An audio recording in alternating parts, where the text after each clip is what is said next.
Harikrishna travels ₹1,00,00,000 పిలిచి ఇస్తా అన్నా సరే ఈ ట్రావెల్ బస్సు ఎక్కద్దు అని బల్లా గుద్ది చెప్తున్నా. మార్కాపురం రాయవరం దగ్గర జరిగిన బస్ సంఘటన గురించి తెలిసిందేగా.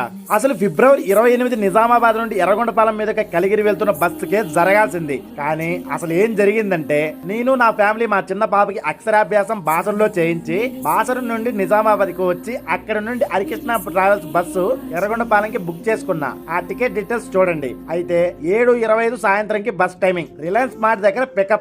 అయితే 7 కి బస్సు రాలేదు.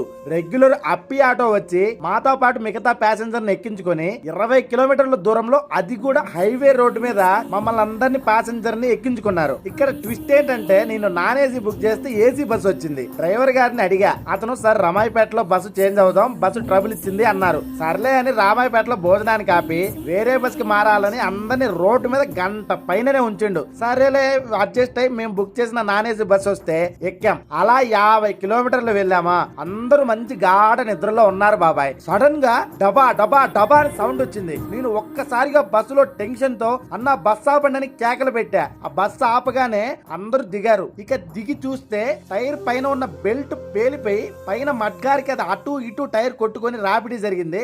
ఒక్క 2 కిలోమీటర్లు అలానే పోయింటే నిప్పురవులు వచ్చి ఫైర్ అయ్యేది, ఫైర్ యాక్సిడెంట్ అయ్యేది. ఆ టైర్ వల్ల బస్సు బోల్తా పడేది కూడా. ఎందుకంటే బస్సు 85 నుండి 100 కిలోమీటర్ స్పీడ్ లో వెళ్తుంది. ఆ ప్రయాణికుల్లో ఒకరు చెప్పారు, నేను కూడా గమనించా. ఇక్కడ ట్విస్ట్ ఏంటంటే, ఆ బస్సుకి స్టెఫినీ టైర్ కూడా లేదు.